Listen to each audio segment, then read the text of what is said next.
Raja Juli, Raja Ngeles, dan Raja Bohong. Tabiat pejabat dari dulu sampai sekarang sama saja. Jika ada masalah bukan hadir paling depan bertanggung jawab, melainkan malah ngeles, cari kambing hitam dan lari dari kenyataan. Pola ini terjadi pada Menteri Kehutanan Raja Juli Antoni dalam menghadapi bencana banjir dan longsor di ujung Sumatera.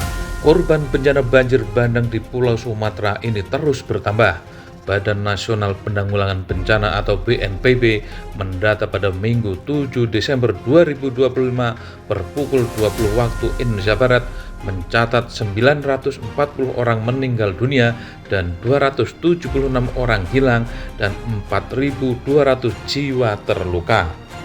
Sementara kerusakan infrastruktur mencapai 1.300 fasilitas umum rusak, 420 rumah ibadah, 199 fasilitas kesehatan, dan 234 gedung.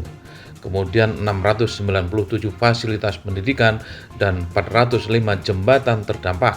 Sementara itu sebanyak Rp105.900 mengalami kerusakan berat. Penderitaan masyarakat di 3 provinsi belum berakhir. Para pejabat bergerak seperlunya. Ada yang sigap, ada yang lelet lalu dipecat, bahkan ada yang malah bikin puisi. Ada pula yang sibuk ngeles dan bikin alibi. Padahal ada ribuan orang meninggal dunia dan jutaan lainnya hidup dalam nestapa. Bencana kemanusiaan ini jelas dipicu oleh penggundulan hutan yang dilakukan oleh tangan-tangan setan. Mereka membabi buta menebang hutan demi menumpuk kekayaan. Tak merasa berdosa meski sebelumnya mereka tak pernah menanamnya. Gelondongan kayu berusia ratusan tahun hanyut seakan ingin menunjukkan kepada para penjara hutan tentang kelaukan mereka yang serakah. Menteri Kehutanan Raja Juli Antoni malah bikin ulah, bukannya segera menangkap para penjara hutan, tetapi justru sibuk ngeles dan bikin bantahan. Raja Juli menuduh banjir terjadi karena cuaca dan rusaknya aliran sungai. Raja Juli berteori bahwa adanya siklus tropis senyar yang membuat cuaca ekstrim dan curah hujan tinggi, serta ada juga bentuk gerombolan daerah aliran sungai, serta karena ada kerusakan pada daerah tangkapan air atau DTA. Khutbah Raja Juli ini di depan anggota Komisi 4 DPR RI inilah yang membuat anggota Dewan murka hingga sang menteri diminta mundur.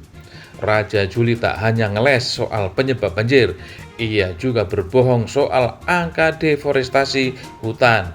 Menurut ceramahnya, angka pengundulan hutan berkurang pada tahun ini dibandingkan dengan tahun sebelumnya.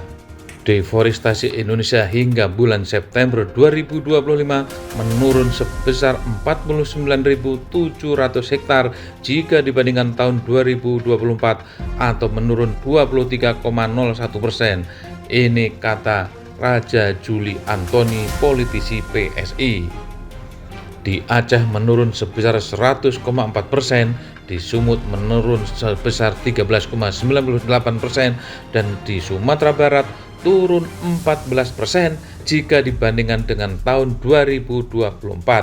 Padahal faktanya menurut kajian politik Merah Putih disebutkan deforestasi di Provinsi Sumatera Barat, Sumatera Utara, dan Aceh luasnya meningkat hingga 5 kali lipat dari tahun 2024. Di Provinsi Sumatera Barat tahun 2024 deforestasi ada 6.360 hektar dan pada tahun 2025 naik menjadi 28.000 hektar. Di Provinsi Sumatera Utara tahun 2024 deforestasi ada 7.300 hektar dan pada tahun 2025 meningkat menjadi 27.854 hektar. Di Provinsi Aceh tahun 2024 deforestasi 8.962 hektar, tahun 2025 meningkat menjadi 27.854 hektar. Apa yang disampaikan Raja Juli adalah upaya untuk menutupi kejahatan deforestasi brutal dan liar. Raja Juli jelas tidak mampu menuntaskan masalah pembalakan liar yang terjadi selama ini. Raja Juli telah mengeluarkan izin pelepasan kawasan hutan di Tapanuli Selatan yang tidak sejalan dengan pernyataannya yang menyatakan tidak akan mengeluarkan izin baru.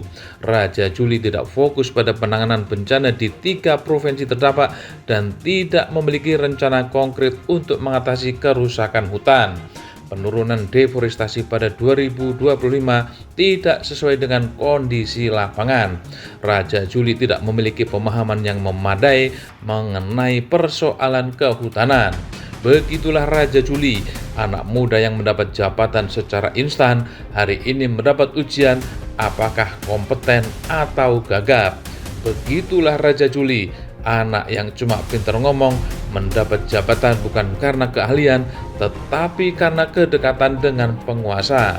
Begitulah Raja Juli, menteri titipan Jokowi yang diminta mundur oleh anggota parlemen dan masyarakat, tetapi sama sekali bergeming seakan tak terjadi apa-apa.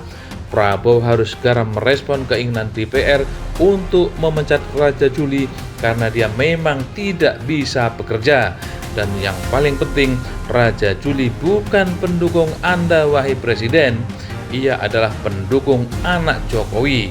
Bersihkan ketibal kabinet secepatnya.